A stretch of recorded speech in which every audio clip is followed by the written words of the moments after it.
action toward justice by bringing the law closer to them. So we made it for 150,000 women on Ladies Club in Google, and for 15 students of the university, the virtual University of Senegal, who are using our platform as library for their workshop. In addition to that, lawyers worldwide are contacting us to use our database when they have a question in a matter related to West Africa. I've got to cut you off because it's after 4 minutes. A big round of applause. Yeah. And we have such a supportive jury that wants to hear more, so definitely they're going to be asking the questions you didn't have the time to get to. Yes. So I look to the jury to ask some questions. Please. Let me be consistent. Just 1 more minute to just rush through. Yeah, what I'm saying is that, okay. Just about the money. So the business model is based on recurrent revenue. So law offices, universities, companies pay to access to our database. We receive deal fee from lawyers who get business from us just as a business provider, advertising, and also IT services for government, law offices, and companies. And then the team, the big team. So yeah, Ousseinou, Nafi, lawyers, Bernard, tech entrepreneur, and in charge of the business development, Mohamed Hamid Moussa, IT developer, and Ahmed and Ibra, who are in charge of the content and community manager on the social media. So yeah, here is, so where we are today, and and our ambition. We have ambitions, so, but yeah, we aim at being the #1 platform of legal information in Africa worldwide. Maybe time for one more question from the jury. Yes?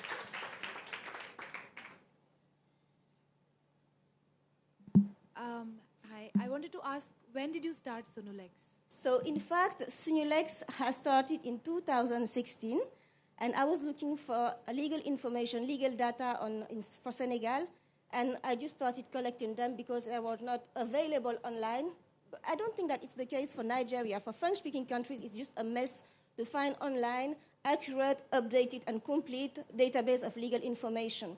And I started collecting it, and I put it online, and it started this way, but informally. And now I'm in the process of formalizing since I'm receiving a lot of demand of access to information. Okay, thank you so much. One more round of applause for Sonulex. Okay, last but not least, we have reached the final Justice Innovation pitch of the evening. And we are back to Nigeria here and back to money dispute claims. So please welcome from Nigeria, representing Vezikash, Ibrahim Odedele. Legendary beat.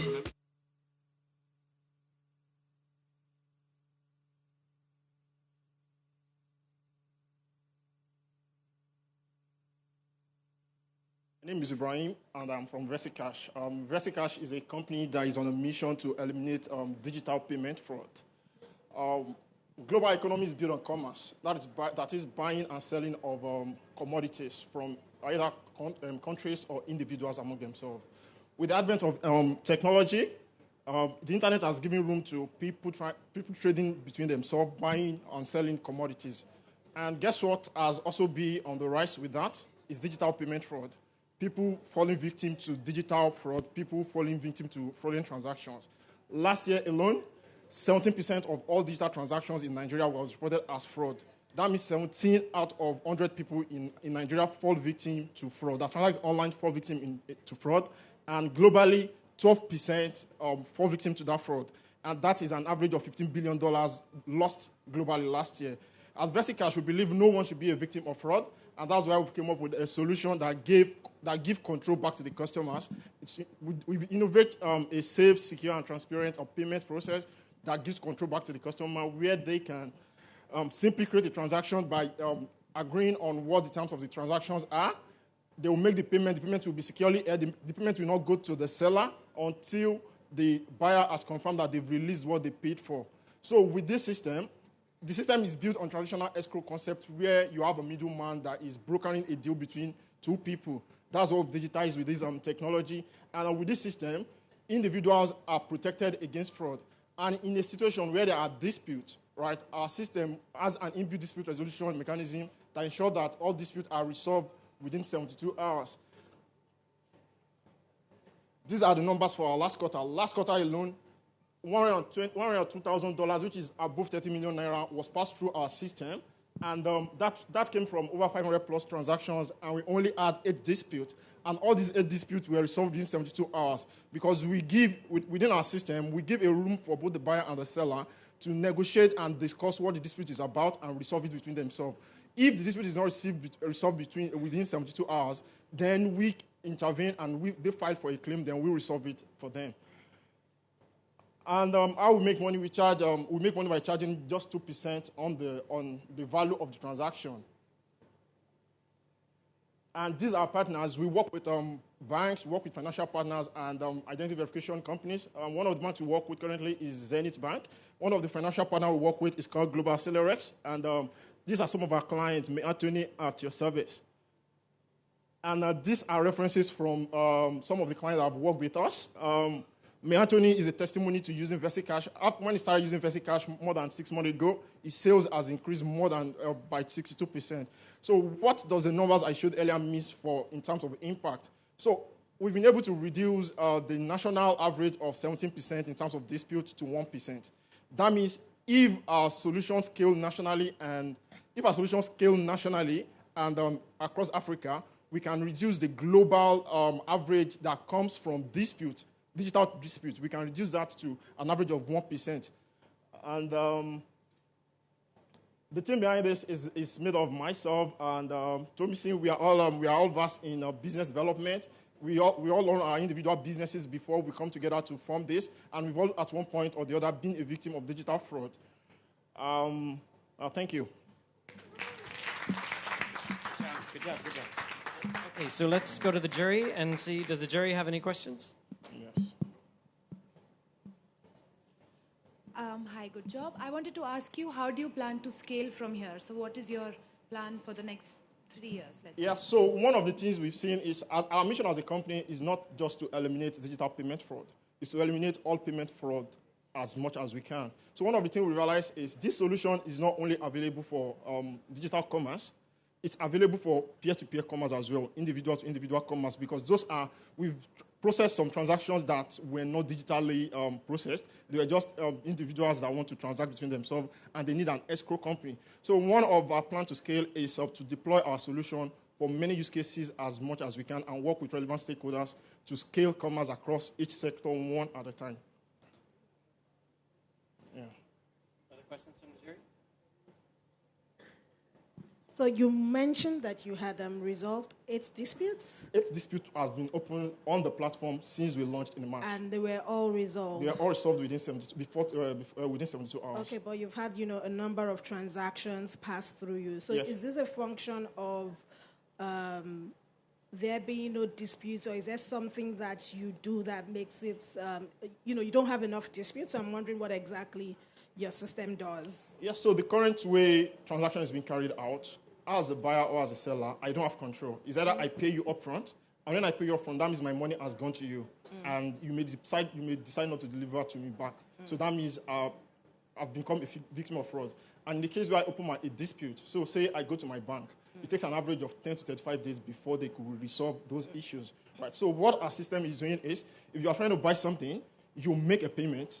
You make a payment on the system, but you have the control as a buyer, and the seller also know that the payment has been made into the system. So as a seller also, I have a control. Once I deliver, I can get back my money. So it's more around the process and the opportunities that will give them in the system. So both the buyer and the seller have controls on the fund.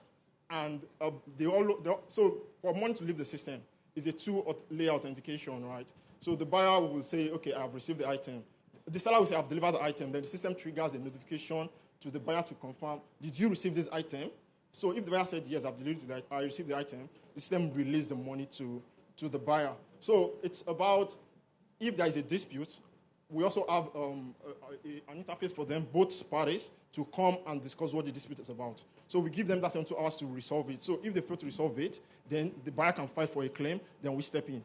Okay, so you basically had more people filing, but just that it didn't resolve in you having to... Yes, we've not intervened in any disputes. Okay. Okay, that's all the time we have for, so one more round of applause for VesiCash.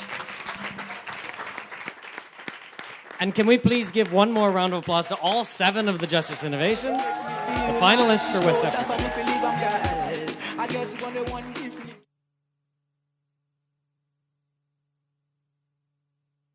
Well, but I've got to say the jury has a really, really tough job ahead of them. We're going to sneak the jury away, and I'm actually going to go leave with them and help to facilitate the conversation a little bit. Now, one thing I mentioned earlier is that just innovation by itself or just data by itself is not necessarily going to create the long-term systemic change that we're trying to create. So part of what Hill does is what we call justice transformation. And I'd like to introduce my colleague from Hill, who will be telling us a little bit about what transformation work is happening in Nigeria, how Nigerian leaders are responding and participating in efforts to support and create space for justice innovation. And Teresa will also take over sort of the moderating duties as I facilitate the conversation with the jury in the other room. And we'll be back shortly to announce the winners. So please join me in welcoming Teresa Smalt, please.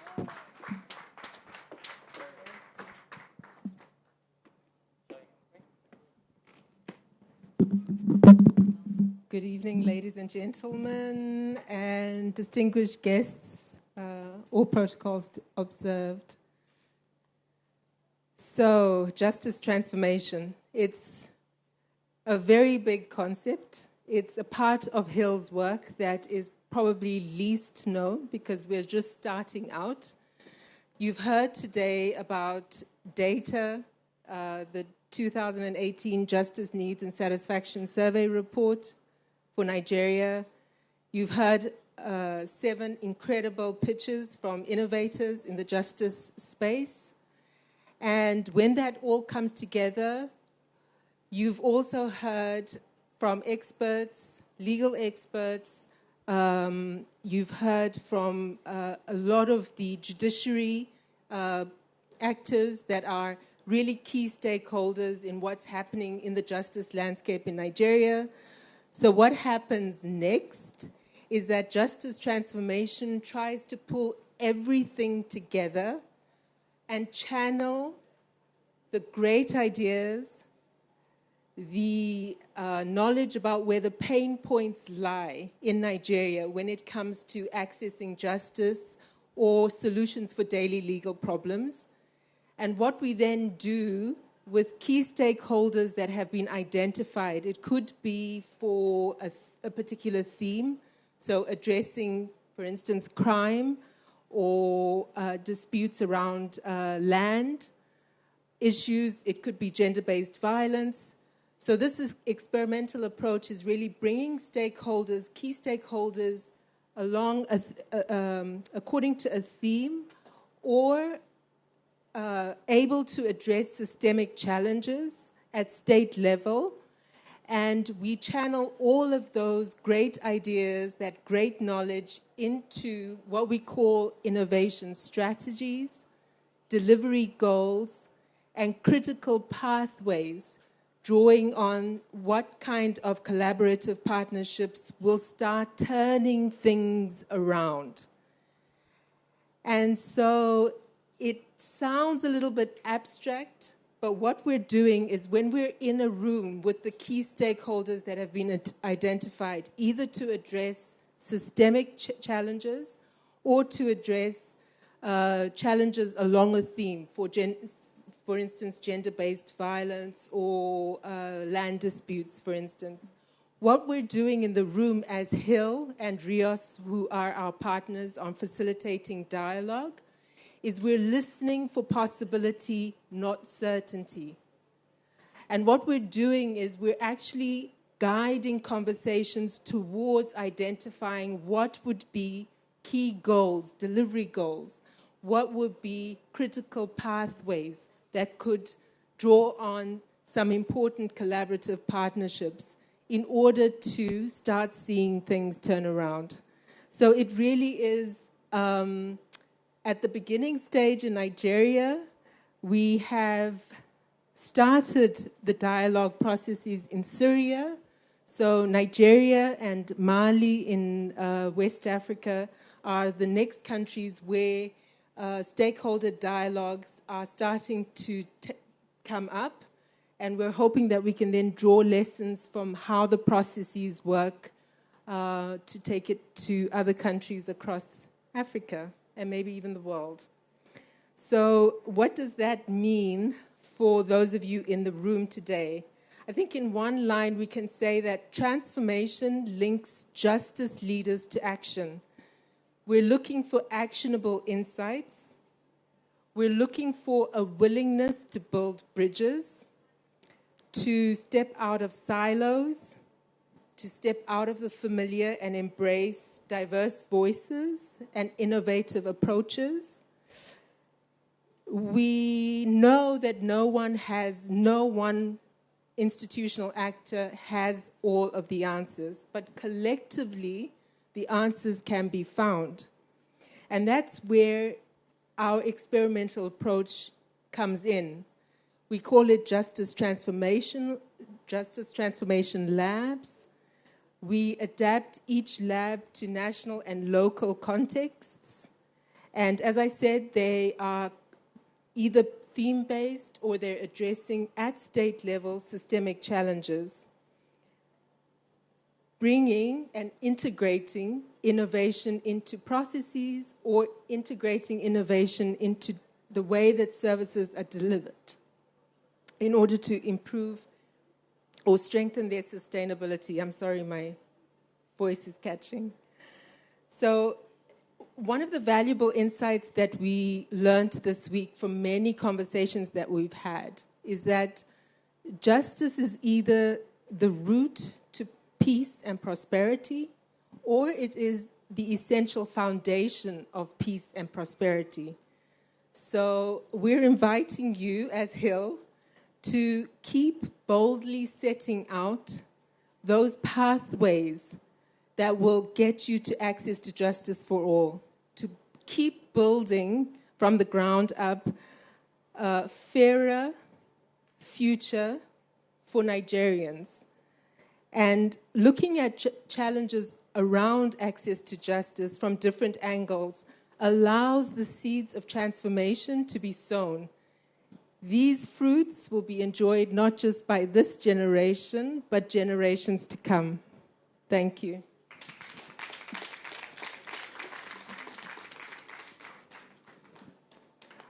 Okay, so I think the next part of the program, I am going to introduce my colleague, Ijeoma Nwafor, newly appointed Justice Transformation Country Representative for Nigeria.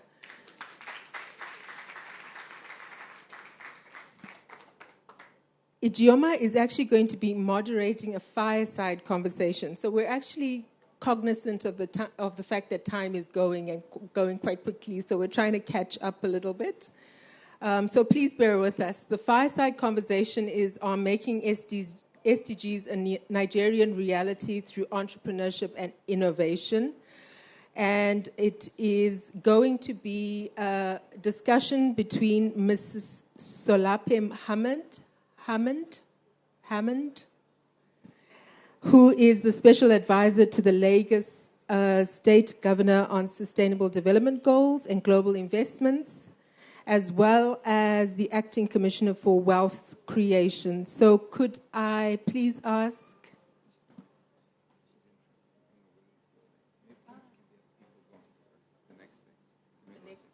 Okay,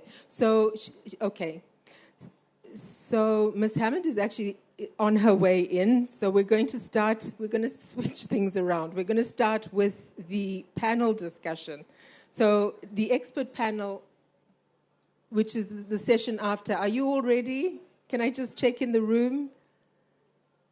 So we're looking at Ms. Deo Ademola. Thank you, Head of Innovation, EFINA. Mrs. Adenike Adeyemi, Executive Director of Fate Foundation. Mr. Dotun Oluwoprokuo, sorry. I'm so sorry. Associate Investment Director of Novostar Ventures. Ms. Adesua Igile, Special Assistant to the Regional Director of Ford Foundation. And that session, that expert panel is going to be moderated by Ms. Nicole Yembra, Managing Partner of Chrysalis Africa. Is everybody in the room? No.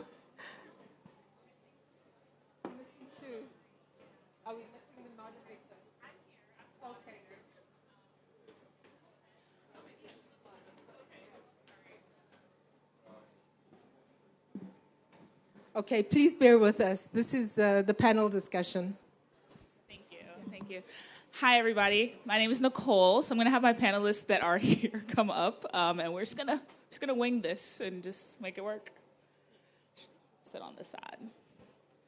Are there? I think there's stairs on this side. Yeah. Hi.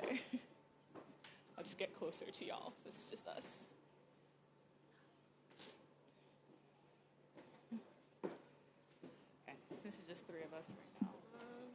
We could just start.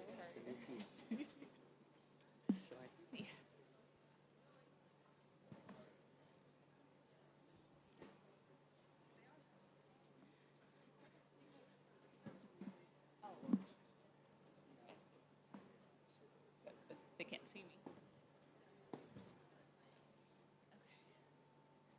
So good evening, everyone. Thank you so much for having us here. Traffic was something we all did not plan for. 10 minutes took 2 hours, but we're here, and we're going to talk about how we can use social impact investing, right, as a way to fund, and to move forward in justice initiatives. Now, a Vox report talked about the impact of social investing and how much has actually gone into impact investing. The figure is about $12 trillion as the size of the industry. And so now we want to talk about how you go from just impact investing and bringing it down to what we're doing here, right? How you're going to fund things around justice innovation. So topics that we want to talk about are things that include, how do you finance social enterprises overall? How do you talk about impact investing? It's not a charity, at least, we'll talk about that. It's supposed to be sustainable. Is it a business? How do you turn around and show results? How do you even measure what that is, right? So sometimes people say, I'm an impact entrepreneur. What does that mean? Or are you an NGO lead? So we're going to talk about things like that. And then just, from our panelists that fund innovations like this, what would make some of the companies here attractive to them, right? To be able to put funding behind it and say, this is the company that I support, here's how they're highly impactful, but also how they're also going to be profitable or make sense for our organization. So I'm going to start and have my fellow panelists introduce themselves, talk about the organization, and then I want them to talk about a cause that they feel passionate about. It doesn't have to be this one specifically, but just a cause that they're passionate about. Okay, so I'll start. My name is Dayo Ademola. I am the head of innovation at IFINA, which is an acronym for Enhancing Financial Innovation and Access. We are a non-for-profit that's funded by the Department for International Development, which is an arm of the UK government, and also funded by the Bill and Melinda Gates Foundation. Impact is something very near and dear to my heart. That's what we do as an organization. The main focus of our work is increasing access to financial services for Nigerians. So specifically looking at people at the bottom of the pyramid, we have 3 focus areas which overlap. One is the North, the second is women, and third is the youth. Now, these are basically just speaking to specific demographics that are particularly excluded when it comes to formal financial services. What I do specifically for IFINA is I run the Innovation Fund, and the Innovation Fund is the arm of the organization that's used to fund innovations in financial services. Historically, this has meant, for the last 10 years, leading up to 2018, funding projects and innovations done by licensed financial institutions, so banks, microfinance banks, insurance companies, mobile money operators, and the like. And then in 2018, when we were doing a reassessment of what else can we be doing to really have an impact in the space, we created a fund for fintechs, looking at both startup and growth stage fintechs. So that's basically what we do. So I run the fund. There's other arms to IFINA. We do seminal research in the space for financial services. So the access to finance research that is the bedrock for all financial services in Nigeria is produced by Afina. And then we also do sector-specific and subject-specific research. We do a lot of advocacy and capacity building as well, working with regulators to create as good an environment as possible for financial services to thrive, and also have a focus on DFS, so digital financial services. So that's what I do. I think your second question was around... A cause you're passionate about. Cause I'm passionate about, and was even further reminded of it today because of an incident that I was just informed of, is women in general, but everything from violence against women, justice for women, healthcare for women. In Nigeria, we are, in a lot of these respects, quite behind the mark and where we should be. And they're just, these injustices and these elements of violence and microaggressions that happen every day. And so I think that's my passion project. I love it. It's funny, before I moved to Nigeria, I used to tell everyone that in America, I felt like I was black first. I was like, when I moved to Nigeria, I was like, obviously I'm a woman first. And so like my entire world of what I fought for and all that stuff like became more passionate about women and like everything around it, because I have no choice but to do that here, but it was a very different shift, like you mentioned, in this space. Awesome. Mr. Datu? My name is Dotunlo Poraku. I'm with Novastar Ventures. At Novastar, we are early-stage investors, so we invest in innovative business models that is addressing particularly the low-income mass market, and that's where the impact comes in. So we believe that we can eat our cake and have it. We can do good and do well at the same time. And because there is a nexus of scale and impact with the low income in Africa, because if you take it, the middle class is non-existent, and the high class is very, very small or non-existent either. And there's a lot of attention on the bottom of the pyramid, but the biggest market in Africa are the low-income people, low-income mass market. These are the people that are earning between $2 to $7 a day. Your drivers, your gate people, and people that you actually see generally. And a lot of the value chain that they engage in, maybe food, energy, transport, health, a lot of the value chain is broken for the low-income mass market because a lot of people are not actually addressing that properly. And we believe that entrepreneurs that are building businesses that is either making that value chain more accessible or affordable or even more efficient, they're going to create huge impact, but at the same time create a lot of wealth for the people that support them because the market is huge. And that's the vision or the idea behind Novastar Ventures. The fund started five years ago in East Africa with $80 million fund, and we're in the second fund at the moment now, which is about $120 million. So the $80 million for the first fund, we invested in 15 businesses that cut across different sectors from health, education, primary health, energy, access, working with smallholder farmers, a company working with smallholder farmers, but primarily for East Africa. The second fund is doing the same thing, but now extended to West Africa. So we're pretty new in the second fund, and that's when I joined the company, or I joined the firm, and we are practically addressing, looking into companies in Nigeria, Ghana, Kenya, Uganda, and we can invest between $200,000 to about $3 million, one check. But what is unique about our fund is that we're multi-round investors. We will continue to invest in the company up until about maybe $10 million as long as business is growing. We're sector agnostic, but we are segment focused. And we are not particularly about tech as much as innovation. It has to be innovative business model. So it's not just about the tech, but can it scale? So an example of business that we've invested in Nigeria, which I tried to use today when I was coming on Stock and Traffic, is Max.ng. Co-investors in Max? Yeah. Yes. And we're excited about the business because it's actually organizing a very good, an informal market. The business is not just a ride-hailing business, but creating access to the Okada riders, giving them finance and helping them to be able to have access to the best Okada out there and giving them jobs. What am I excited about? A lot of things get me awake at different times, whether it is entrepreneurship, people in general. I used to run a podcast just because I was excited about people's story.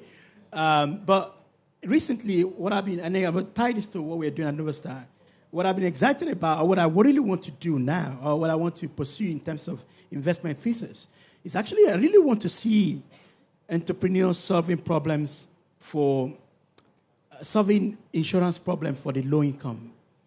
A lot of people, when they lose their job or don't have good health, they don't have any support. The insurance company is broken for the low income people. I grew up in a home that is quite low income in Lagos, and I know what my dad had to go through to make sure that we don't fall sick beyond his pay, his income. And a lot of people out there that you see writing, they're just one sickness away from bankruptcy. And I really want to see insurance product that is designed for those kind of people. And I've been looking at some businesses doing that, microinsurance, either health or life insurance. Some people, you talk about women, and some people, when their husband dies, that's it. Yeah. There's no education for the children, and there's no life insurance. I really want to see entrepreneurs solving that. So if you're out there solving that kind of problem, please come and reach out to me. I'm passionate about that. Yeah, there's a lot of, there's 2 companies now in Nigeria licensed for microinsurance. So, Cassava is launching, and I'm sure there's a few others here. So, they'll solve your problems. We'll get some of this. Our lovely next panelist, Ms. Adesua, introduce yourself and then talk about what, Ford Foundation, and then also a cause that you're passionate about. Good evening, everyone. My apologies. I've been at law school since 4:30, but it's okay. My name is Adenike Adeyemi with Faith Foundation. Faith Foundation is a 19, almost 20-year-old nonprofit founded by Fola Adiola, founder of GT Bank, and we support Nigerian entrepreneurs, particularly young. So our inflow usually starts with young, innovative, aspiring, and emerging entrepreneurs, and providing them with the knowledge and the support that they need to start to grow and scale their businesses.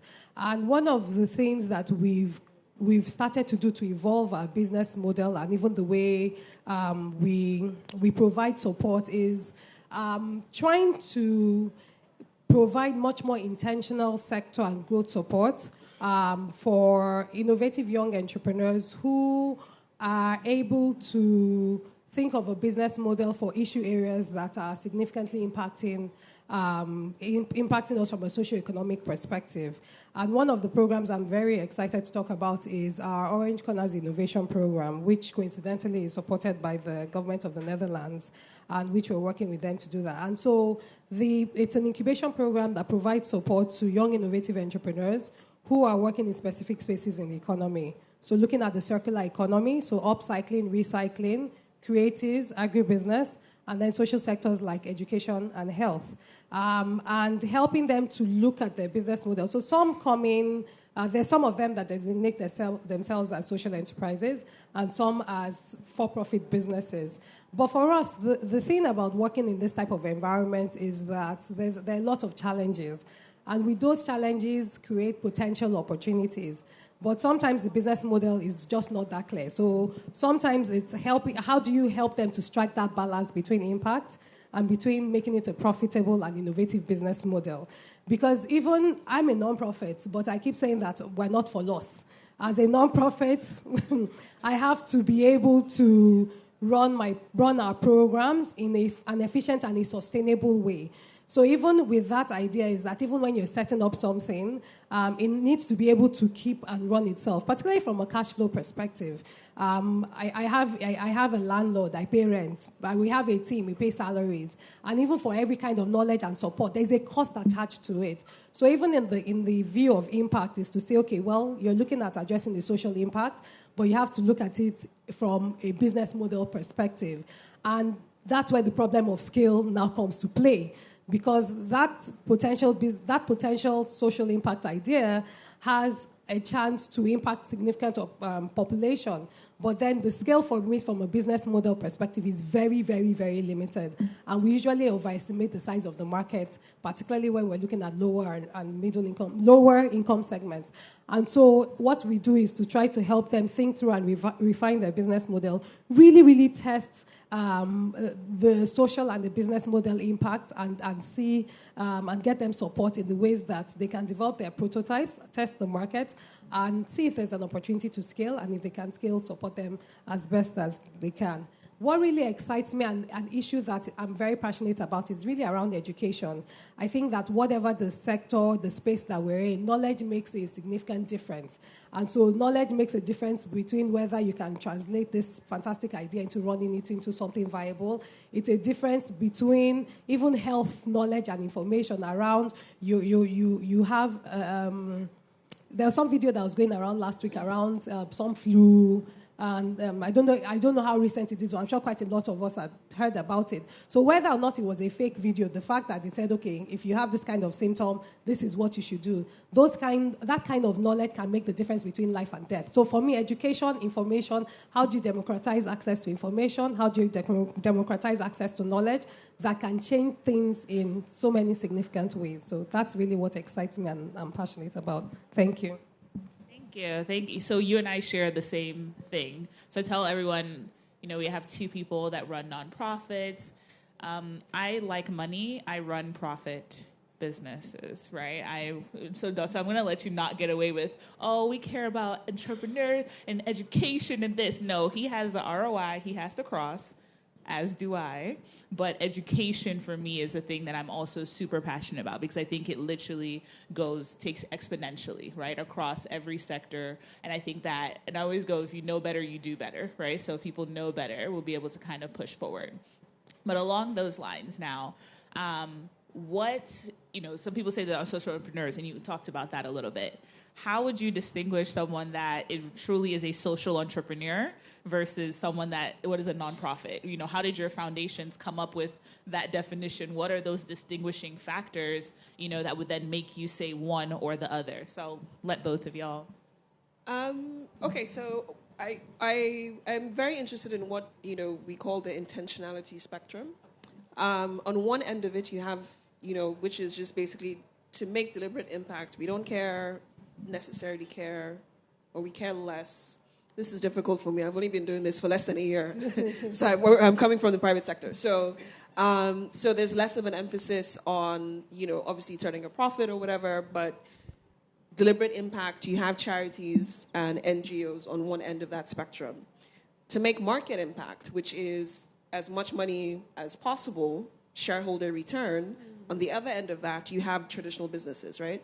And in the middle of that, you have the social enterprises, you have impact-driven businesses, and then you have sustainable businesses, right? So everybody is on that spectrum somewhere, right? So a social enterprise still needs to keep the lights on, right? Once you go out of the box of being an NGO or being a charity, you still need to keep the lights on. Everybody needs to keep the lights on, but somebody's fund is keeping, Bill and Melinda Gates' private wealth is keeping the BMG Foundation's lights on. Do you see my point?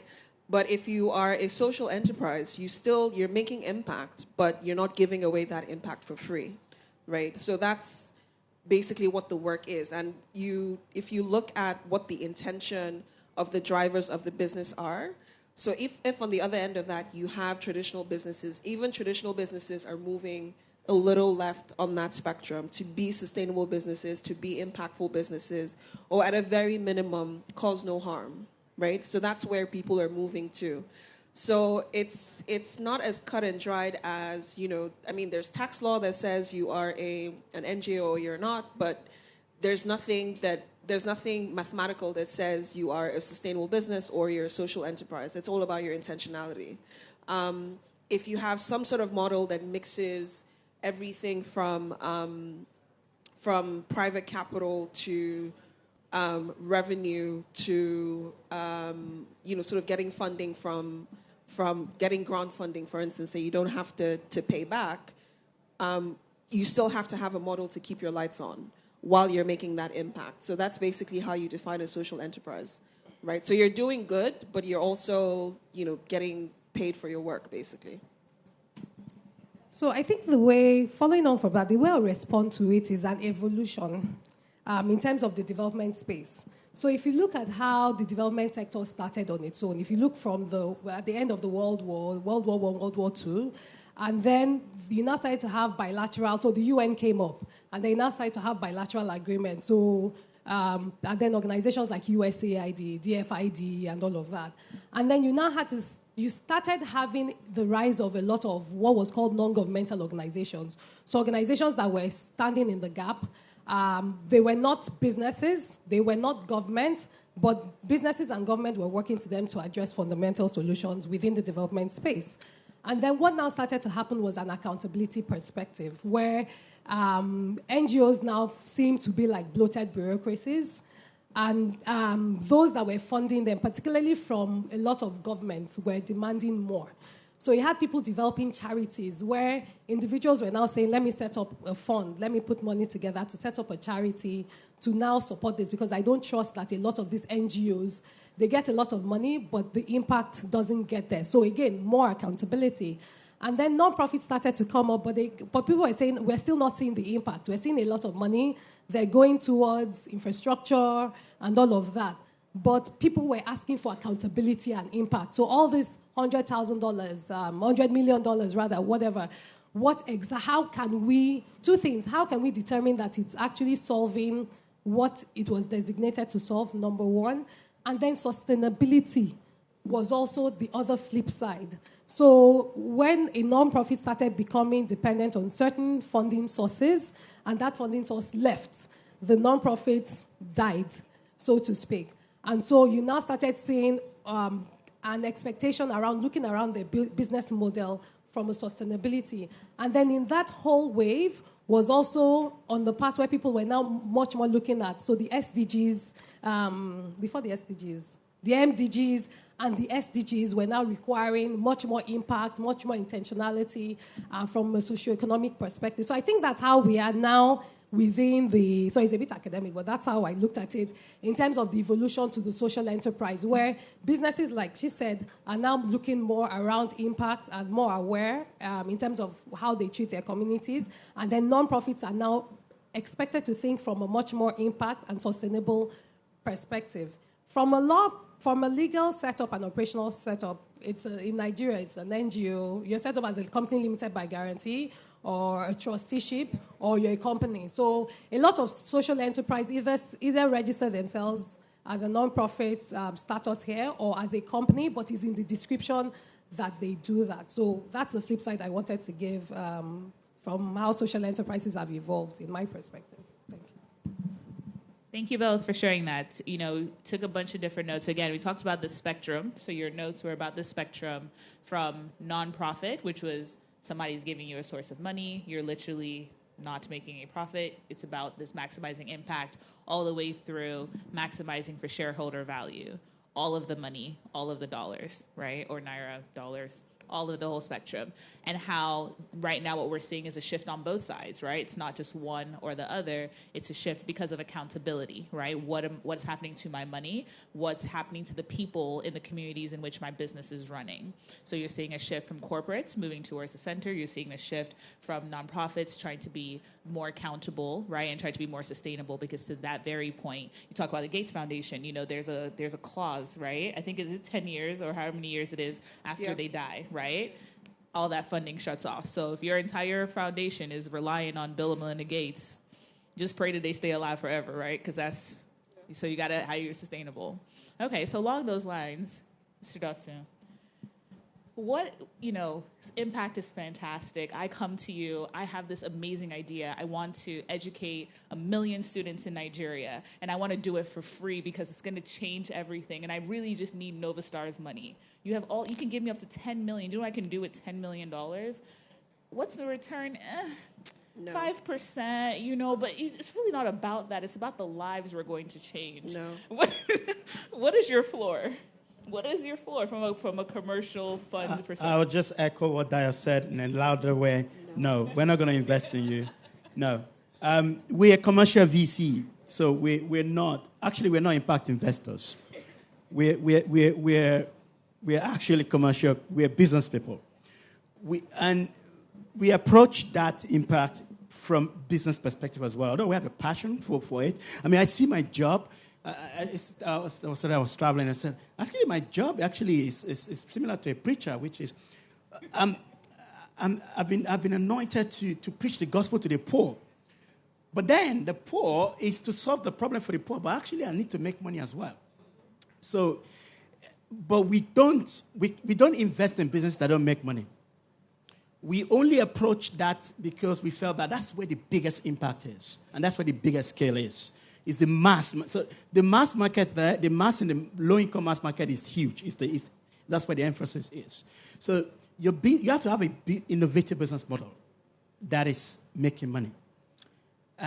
So a good example is Bridge International Academy, one of our investors.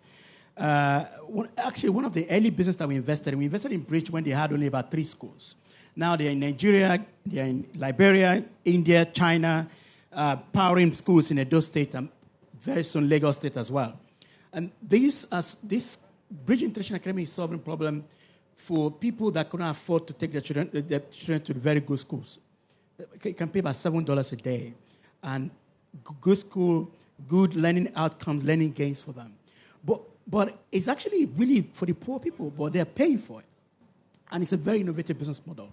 So that is key for us. So we look at, actually the first thing we look at is the team. Do they have the good heart? Can they build good business? Do they have the capacity to build a good business? Is this scalable? Is there innovation in it? And then is it addressing that low-income mass market? And that's what we go for. So we don't actually just do impact. We do business.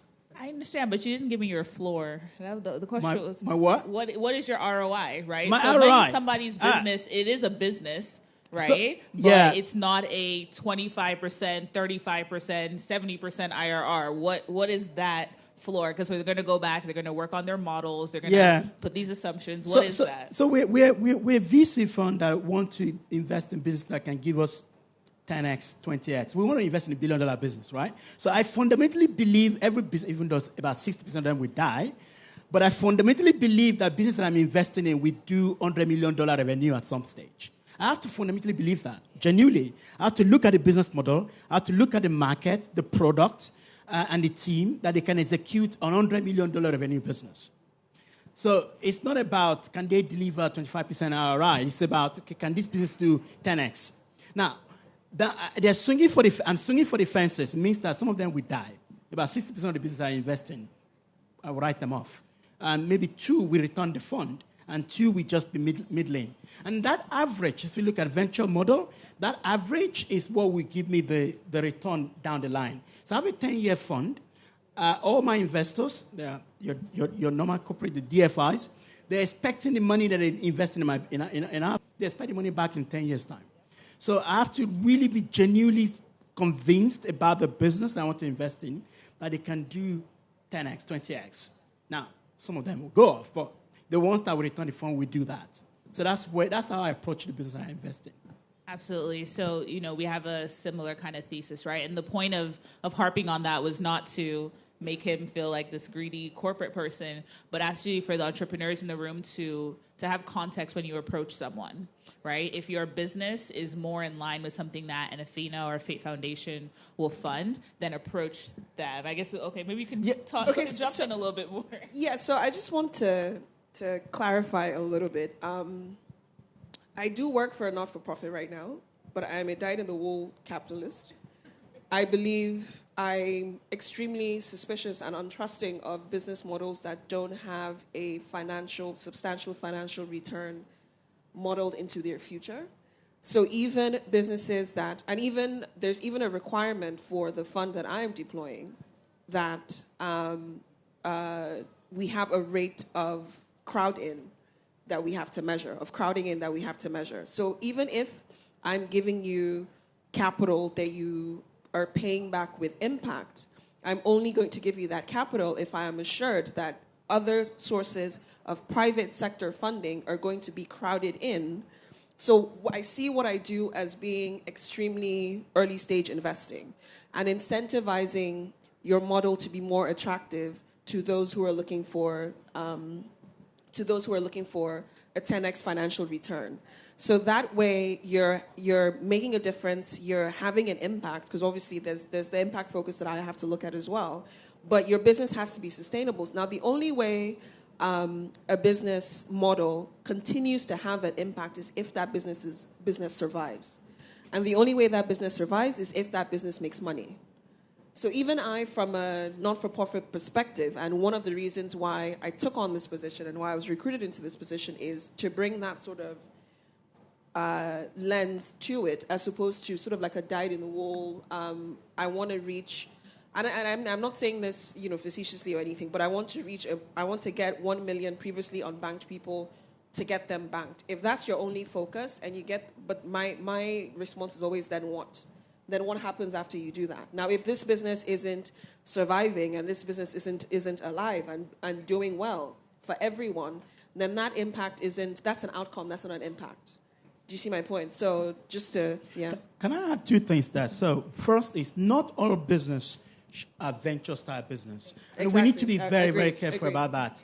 Actually, most businesses are not venture-style businesses. Most of the things that we buy now, that if you look at the clothes that you're wearing, the car that brought you, or whatever, or the food that you ate this morning, they're supplied by people who are small businesses, and they're the engine of growth of the economy. They are not venture-style businesses. They're not the kind of business I actually invest in. And neither should they be seeking investment from me, because I'm going to be pushing them towards something that they're not supposed to be. So sometimes we glamorize the venture-style Uber, Facebook kind of businesses, but there are very few of them. And those are the ones I'm looking for. That doesn't make them better than the rest. Yeah. So that's one thing. The second thing is we need to actually appreciate the importance of the impact, not just impact, the NGOs and DFI that Nika was talking about, in actually catalyzing some of the venture-style business that we talk about today. Google was hugely subsidized by the government money. Amazon subsidized by the infrastructure that was created by the government. And Facebook actually got a lot of help from the government. And so we talk about them as all this, they're just profit-making businesses they made money from the business model is totally dying the whole capitalism. No. A lot of this business was subsidized by infrastructure created by free money. And we need to actually understand that and appreciate NGOs and DFIs that are providing free money.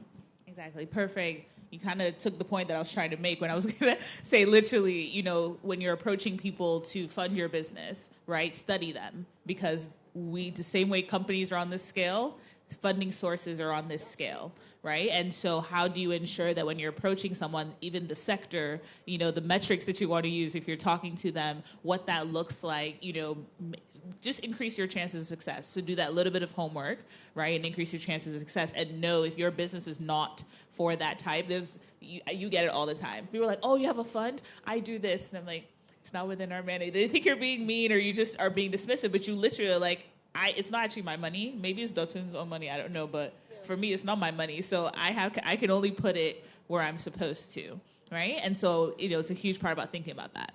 Okay, there's kind of been an argument about impact investing, et cetera, especially ones that enterprises that get a lot of money. So if you look at funding for now healthcare wallets or how you get all of these things, that it's merely just displacing a lot of other entities. Or if you talk about solar, right? A big solar company comes, they get $20 million in funding, and they go into these neighborhoods that are actually displacing a lot of other smaller businesses. So how do you view net impact, right, in terms of decision-making about where you're putting your capital? So I think I'll use two examples, and you talked about health, so I'll use two health-focused businesses. There's a program that we run called the Nutri-Pitch Accelerator Program, and it is focused on supporting nutrition-focused businesses, so businesses that have products and services that are helping to promote nutrition and food safety. And there were, in our first stream, we had two different businesses. One was one of the entrepreneurs that created a ready-to-mix formula that was targeted at children, women, so vulnerable groups, particularly in areas like the Northeast where there were issues and they didn't have access to clean food, safe food, and all of that. And so there is the market in terms of the user market, but they weren't going to be the paying market. And so for people that were looking to invest in her business, which would now be much of a social impact business, was to say, okay, how can we get NGOs, international development organizations, the government that is looking to provide nutrition for this vulnerable segment of the population, because it was really something that, so there were two versions. There was the dry version, where for those that were in areas that had access to sanitary water, good water, they could mix it. And then there was the already pre-mixed version. So these are things that can save a child or can help to nourish a child that has been malnourished. And so that business looked around saying, okay, how do you market that to international NGOs, to the government, and to interested parties who are looking to support that? As opposed to another of the businesses who does Ogi, but in dry form. So she has a dry pap form, and quite a lot of us are familiar with that. And there are different variants of that. And what she wanted to do, because part of the program was helping them to evolve their product, to make them much more nutrition focused. And so changing the formulation and the nutrient of that to making it more nutritious. So this was something that people like to use, but more nutritious. But there was this was like a higher, lower income, and the middle class bracket that will look at that. So sometimes to answer that question, I use those two examples to say, what exactly are you looking to achieve? What's the target impact that you're looking? So both of them were looking at nutrition, but the target market was very different. In the first one, the user market was not the consumer was not going to be the paying consumer of that. And so anybody measuring the impact will be how well can we disseminate this product using the right channels to get to the vulnerable groups that need them in the cheapest way possible, but still creating the component that we need. And then the other was a strictly business model where you're saying, yes, you're doing this, you're using this product that people traditionally like, and you're bringing a nutrition component, but the business model side was but very, very commercialized with that. So really trying to balance the two out. I think for us, because we invest in financial services companies, right? So at this point, we're talking about fintechs. What we typically try to look for is you're not so much displacing something that exists, except maybe in an informal sense, but actually filling a gap. Now, one of the things that makes me extremely interested in fintech is I see fintech doing for financial services what GSM back in the day did for telephony in Nigeria. So leapfrogging an infrastructural deficit, right? So it's not so much replacing or pushing out already existing forms of this business. So, because primarily they're filling a gap that exists. Yeah. There's a lack of credit for a certain segment of the population. I have a cost-effective and consumer-protected way to get credit to these people. And maybe, so instead of them using it for sports gambling, I tie it to an asset, right? So all your levels of your boxes of impact are checked. And, just to sort of like throw back to the conversation we were having earlier, is to say the purpose of the fund that I run is to catalyze innovation. So for most of these businesses, using Google or Amazon as an example, is to use development capital to get them to a point where private capital can then step in.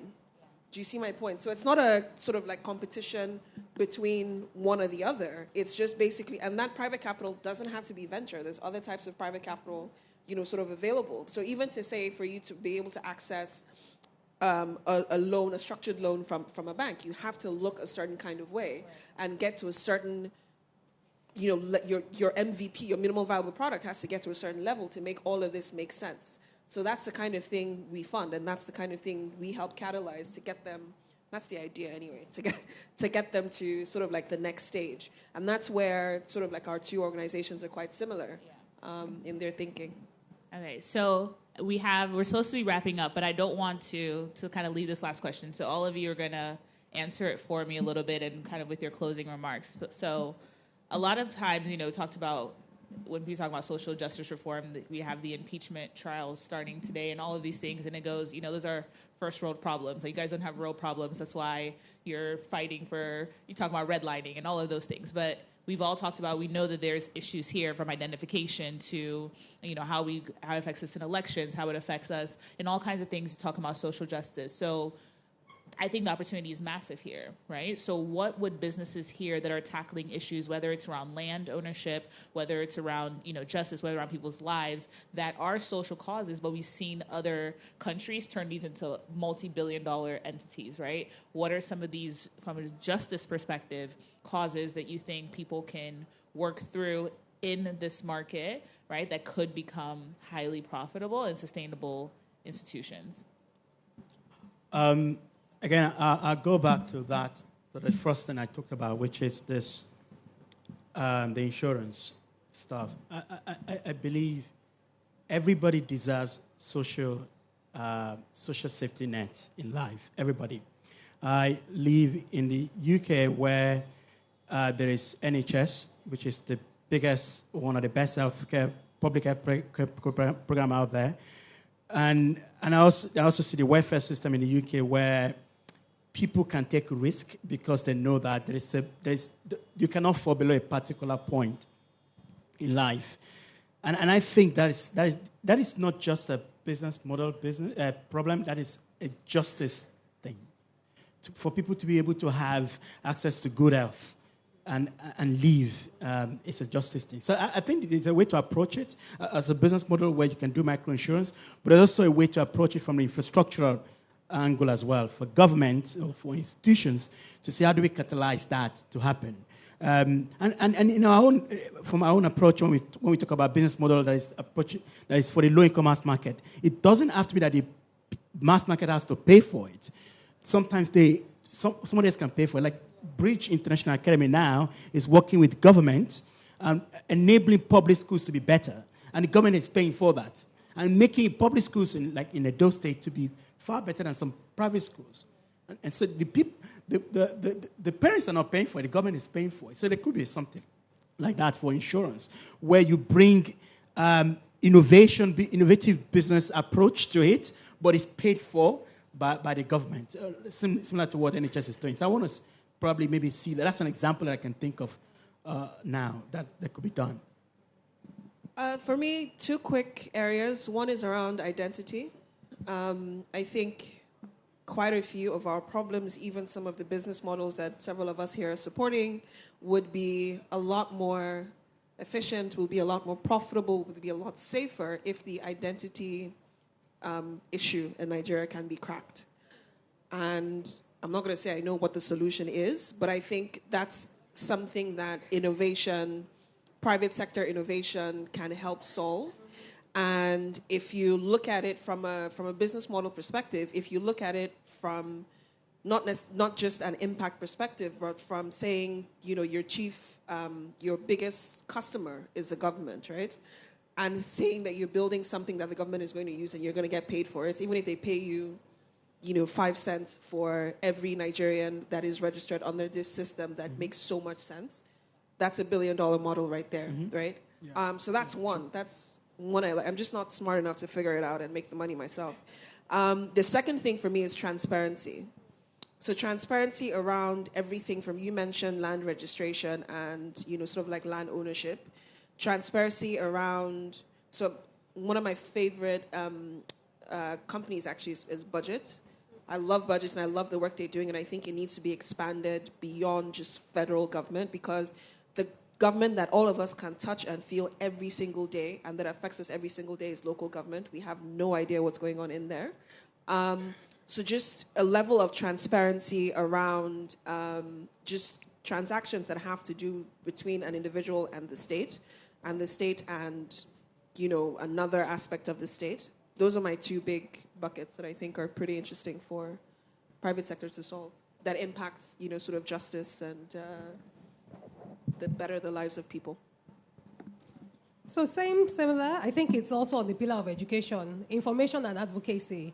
How do you get different segments to know what is their rights, to know what the issues are in place, and to know how to advocate for that?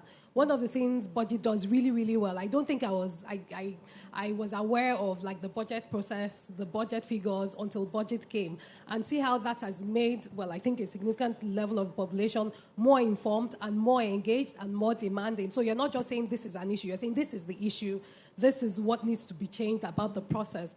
And that's really how you can fight justice. And that's really how you can, if you democratize knowledge, you make it open, you make it accessible, through social media, through technology, then people know what is their right, and then people are better able to make decisions that protect them or to advocate for things to change the status quo to what will better protect them. So that's my response. Thank you.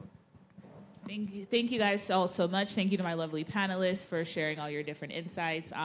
We hope that we were able to kind of give you guys a little bit more insight about not just social investing, but how it translates to the sectors that you're solving for. And we're all available to kind of answer your different questions. But now you've seen where the spectrum of your business falls. You see that you can't not live now in a society where it's just all profit or all nonprofit. We're working in a different world. So I hope that you continue to push with these innovative, highly commercial, but also highly impactful models. Thank you very much.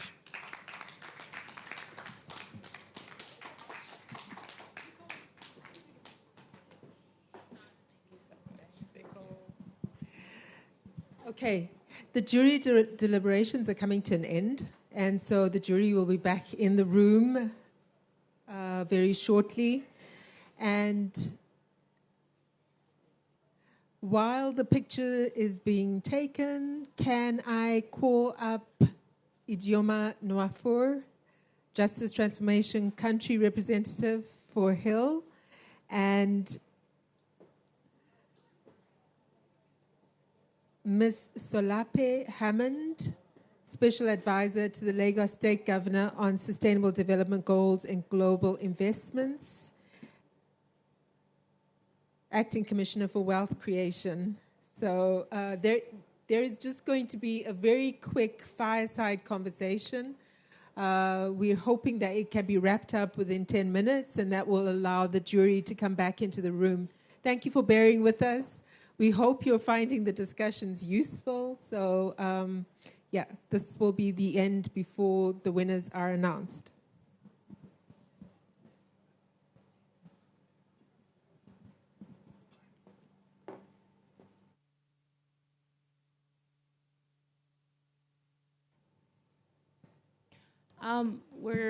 Good evening, everybody. My name is Ijeoma Nwafor.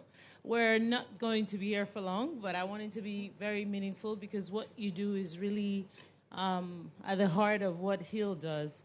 If you can introduce yourself properly to our audience here so they get to know you. We've been waiting for you. Hello, everyone. My name is Shalakwe Hammond. I'm an ex-banker, ex-risk manager, ex-consultant, ex-financial advisor, SDG champion always, ex-hub manager, and now a public servant. I am the special advisor to the Lagos State Government on the Sustainable Development Goals and Investments, and also double as acting commissioner for wealth creation and employment. So I'm at the heart of everything that's been going on here today. Great. Thank you very much. I'm just going to, I know you're responsible for SDGs, but I'm going to go straight to SDG number 16 because it's right at the heart of what Hill is doing, and more specifically 16.3. And for those of you who may not be aware of what that is, SDG number 16 is to promote peaceful and inclusive societies for sustainable development, provide access to justice for all, and build effective, accountable, and inclusive institutions at all levels. Pretty ambitious. But down to point 3, it says, promote the rule of law at the national and international levels and ensure equal access to all when it comes to justice. So my question to you is, I understand also there's something you're doing called Lagos Global. I was wondering how Lagos State plans to incorporate 16.3 into their model of SDG programs and initiatives. Okay. So thank you. Big question. Thank you. So I think this is a very exciting time to be in government. I'm not your typical government person. I've been in government for 3 months, and it's something I never thought I would do. But now I can't even imagine not being part of this government. Things are changing even on the global level. I think Daya was the one who said too much happens on the local level, and that is one aspect we have neglected for a very long time. I think we pay a little bit more attention to state, but not enough at all to what's going on in the municipalities. But for the first time this year at the UN General Assembly, the theme was actually looking at things from a subnational level. And that is going to enable the state government and the local government to be able to have more impact, to be able to have the conversations that bring the partners to support the work that we actually need to do. Because at the end of the day, we're closest to the people, and we are the ones who need to be able to deliver the services that they require. So how will my office support peace, rule of law, security, and justice? Because we like to wrap up security in that as well, and that's a real challenge here in Nigeria, and increasingly as we get towards Christmas, even in Lagos. So the first thing is, Lagos Global used to be called the Overseas Affairs and Investments Office, and then it became Lagos Global, which is really taking Lagos to the world and supporting investors as they come into country. But this governor has pivoted that a little bit and made that the Office of Sustainable Development Goals and Investments, because we want to be, again, as the people on this panel earlier had said, we want to be outcomes focused. We don't want to finish 4 years and have built schools or done roads, developed infrastructure, but none of it really connects and hasn't really impacted the lives of the people. We wanted to really be able to measure ourselves on the outcomes, not on the actual achievements. So we created a framework and had measures and targets. And then we looked at that framework and said, it will take us a long time to actually communicate this framework to everyone and help in a way that they would understand. But there's a framework that actually exists, that the entire world knows, or at least can know, and which would immediately help people understand what it is that we're trying to do. And so we are adopting that SDG framework, tailoring it, of course, to the themes, development agenda that we have, and using that to drive our outcomes. So the first thing that my office will be doing will be helping to drive those outcomes across all aspects of Lagos, across all the aspects of governance, and with all the agencies that are responsible for the things that we've talked about. The second thing that we'll be doing, and one of the things we've realized as well, is Lagos cannot do this alone. Lagos state government cannot do this alone. And I wish I had been up here talking. So I'm going to tell you, Nicole, I'm going to tell you my points. Identity, definitely for sure, is, I think, the game changer that Nigeria needs. But I think in addition to that, we need to be able to address this massive trust deficit between the private sector and the public sector. One goes one way, the other goes the other way, and you're hoping never to, well, I think maybe the private sector is hoping never to meet the public sector more than the other way around. And that needs to change, because we cannot achieve any of these goals by ourselves. 2030 is 10 years away. The GDP of Lagos, the economy of Lagos is $136 billion, $140 billion odd. The government's budget this year is the biggest it's ever been. It's $4 billion. For rail alone, we need $13 billion. For healthcare, for education. So even if we did nothing and we fired everyone and just put the money to pay for rail, in 4 years, we still won't have enough. So we need to work with everybody, the private sector, civil society. There's so many ways to engage everyone. And so we're creating something called the Volunteer Corps, which we want to use as one of the mechanisms for engaging people. Let's cooperate in agreeing what the key things that need to happen in Lagos are. We're going to identify our top 50 or top 100 SDG projects that we would all like to see happen, whether it's building trees or school feeding or adopting a school or infrastructure for healthcare. Whatever those projects are, we're going to come together, we're going to agree, and we're all going to work together to achieve it. We think that will go a long way to bring that transparency people want to see. You understand what the government is doing, you are part of it, and you see it happen, and you can see the outcomes. And we think that will help with building the trust deficit. Of course, I can talk a lot about some of the other things Lagos is doing to address these challenges you've talked about, particularly in the Ministry of Justice, everything from having an office of the public defender to the work they're doing on the small claims court. Justice Adesanya was here earlier. I'm sure she's spoken a little bit about that. And so my office also works on ease of doing business, because we know that for the Lagos economy is what we're known for. And for that to be sustained, we have to pay deliberate attention to it. So one of the things we're doing is we're working with the Office of Transformation creativity and innovation in Lagos, and of course, along with PEBEC at the federal level, to drive those innovations and make doing business easier for small businesses in Lagos. Thank you very much. I just have one more question. With SDGs, specifically SDG number 16, justice cuts across. And Hill talks about user-friendly justice. So you can come to the health sector, there's justice deficit there, because if somebody experiences health or medical neglect, what's the process of getting justice? Because oftentimes in Nigeria, when you talk about justice, everybody goes to the legal system. But justice is actually when there's some conflict, and if you feel resolved, it means that need has been met. And sometimes it need not really go through the legal system. So I was wondering, doing your job is more of a personal, professional question. What is the plan to be able to coordinate? Because SDG is so much. And I don't think people realize when somebody says, I'm in charge of SDG, it's huge.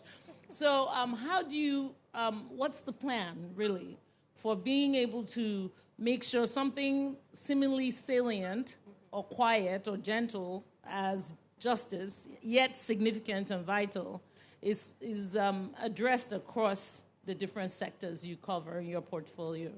Okay. So the other thing is, or maybe to clarify a little bit, we as an office we don't really implement these projects or implement the initiatives. They're done at the MDA level. So in the ministries, in the agencies, they do the actual work. We support with awareness generation, with identifying the projects, with sort of midwifing things, and with impact measurement. So the way we will be engaged is working with them we work with them to develop the targets, we work with them to sort of measure the outcomes and to address the issues that are there. But Lagos, Lagos has a platform that helps people to report. Because you're right, we don't want everything to go to the courts. You want to be able to resolve issues as quickly as is possible. So you want to resolve issues where they happen. Where that's not happening, you want there to be a way for people to report the incidents. And we have something called Citizens Gate that enables Lagosians to do that. How many people have heard of Citizens Gate? How many people have had an issue with Lagos and wish they knew where to report it? Yeah, so we have something called Citizens Gate. So just go online, Citizens Gate, and make a report, and it actually works. They resolve issues. There's an office that works with the MDAs behind the scenes to make sure that your issues are addressed. Thank you very much. And that brings us to the end of this session. Thank you.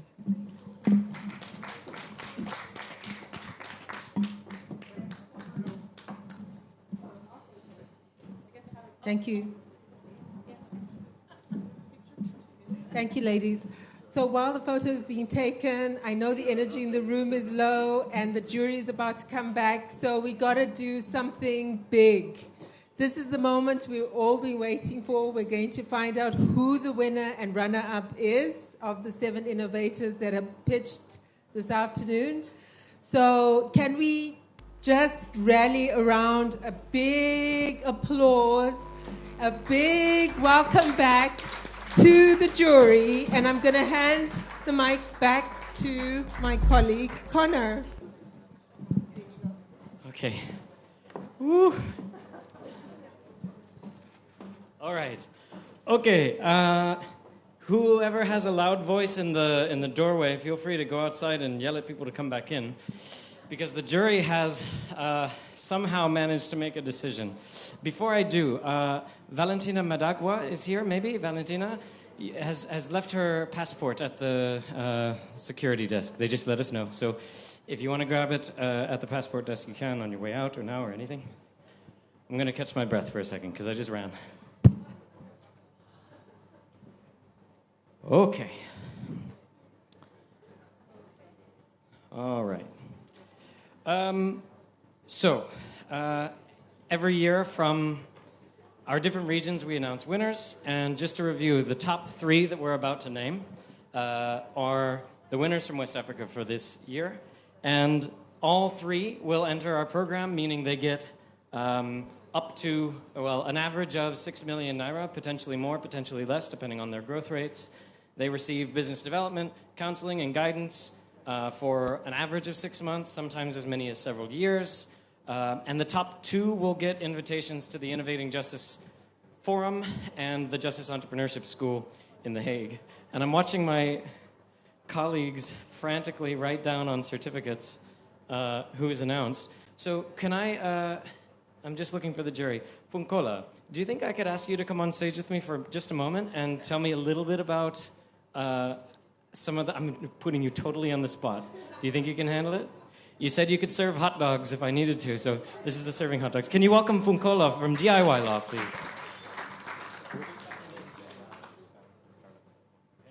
Okay, so first off, Funkola, can you tell us a little bit about your perspective being on the jury? You had 7 to choose from. Was it an easy discussion, hard discussion? What did you feel?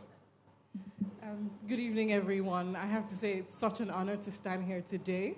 4 years ago, we were one of you guys pitching, and we got through from West Africa and got to The Hague, and then we won. So I'm keeping my fingers crossed that the winner is in this room tonight.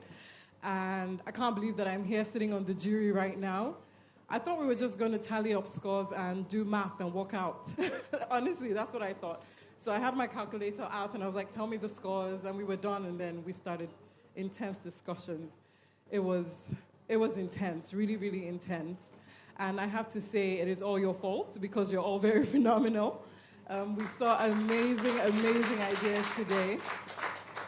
It was so hard. I don't know. See, Kenan's still like putting her hand through her hair, like she can't believe what we just went through. But I have to say it's because of all the good work that you have done. I wish everyone here the very best today, whatever the outcome is. We've been tremendously supported by Hill since we won, but I know that that's not the case. It wasn't because we won. I know that Hill supports everyone who goes through the system. And whatever the outcome is, I'll say again, you're all winners. You've done amazingly well. Back to deliberation, it was really, really difficult. Every solution in this room is something that will address a problem that at least one or two people in this room have. So just narrowing down to 1, 2, or 3 things is difficult. But we can't, again, regardless of the outcome, we just want to go on to see what all of you do, because we know that your solutions are very viable to the common man on the streets. Thank you very much. Okay, so we are ready. Are we ready now to announce? So we're going to start with 3rd place. And again, all 3 of these enter our program, but the top 2 will come to The Hague for the Justice Entrepreneurship School and Innovating Justice Forum.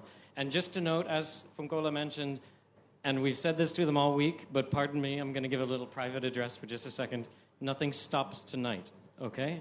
If your name is not in these top 3 we're about to name, it doesn't mean we don't want to work with you. It doesn't mean we won't. We can actually choose some of the rest of the other 4 that are not named tonight to fund even and to work with. And of course, even if we can't fund you, we will still work with you for a long time, and we always welcome you back. So if you don't hear your name called, it's not a bad reflection on you or your pitch or your product or our potential to work together, okay? But we do have 3 winners. So Funkola, will you do me the honor of announcing our 3rd place winner? And I would say from the jury, we'll maybe trade off. The 3rd place one was one that everybody had really highly ranked. This was one that we thought the pitch was excellent. It was on point, very compelling. We were even inventing things that the person may have said because the pitch was so compelling, we just connected the dots together. But in the end, we feel like this one has a huge potential to prevent or resolve pressing justice needs. Needs definitely some work on sustainability, but we think that we can help them along that path. Funkola, will you announce the 3rd place? You're writing them down. Yes, that's the 3rd place. Will you announce the 3rd place winner for us this year? The 3rd place winner is the Flemmer Project.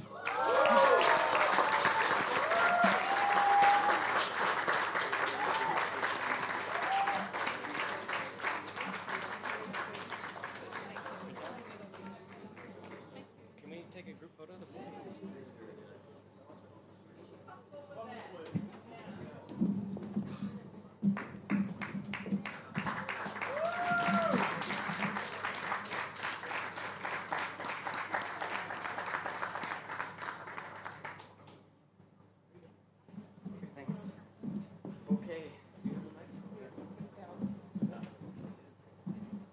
right, so Fungola, can you follow in my lead a little bit and tell us about the second place winner?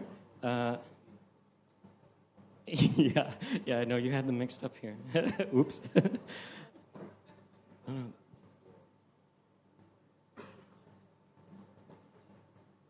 Okay, so now that we've clarified, I'm not kidding, it was down to the last 30 seconds, that's why we were running. So yeah, as you can tell, 1 and 2, we really debated on these two. They're both coming to the Justice Entrepreneurship School, they're both coming to the forum, but we had such a tough choice. Tell us a little bit about who won. Don't announce them yet, but what did you see in the second place winner?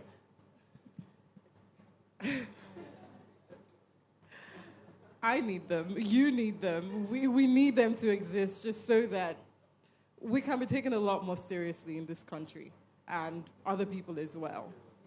I'm not going to tell you. Go ahead. And the second place winner is? And the second place winner is AfriClaim.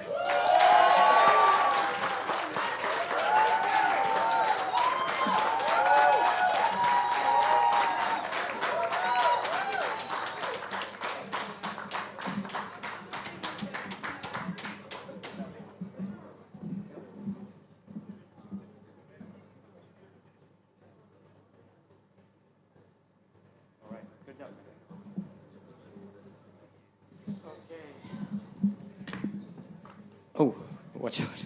Okay, so none of this would have happened without Funkola's co-founder at DIY Law, who is now our agent for the Justice Accelerator for Nigeria. So I have to make sure she's on stage to announce our #1 winner. So Odun, can you please come up and join us here? For those of you who are inspired by justice innovation, who want to take part, who think your organization could apply next year, who think that your foundation or agency or business wants to be a part of this somehow, Odun is the person to talk to. So if you see what you dream about here on stage, Odun is the person that can create these partnerships here in Nigeria. And Odun, I'd love for you to tell us a little bit about what you saw in the first place winner. What were the strengths that made us as a jury choose them as #1? Okay. So one of the things we really focused on was impact and scalability. And we found that their solution actually provides a very, very critical, it's a critical solution for something that a lot of Africans suffer. I don't want to give them up, but something that so many people, especially the less privileged, go through. And it's also we also considered the fact that we focused on money this year. So their solution actually also increases financial inclusion. And it kind of helps a lot. And the winner is? And the winner is Approve.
West Africa Regional Finals. It's important to note this is not the end, this is the beginning. We work with these startups for the next year, for the next 4 years. We're going to be in West Africa for a very long time. A big thanks to the Consulate General here in Lagos for letting us use their space, for the honored guests that came, and for the Dutch Ministry of Foreign Affairs for supporting our project. Ladies and gentlemen, the regional finals here in Nigeria is now closed. Thank you so much for coming.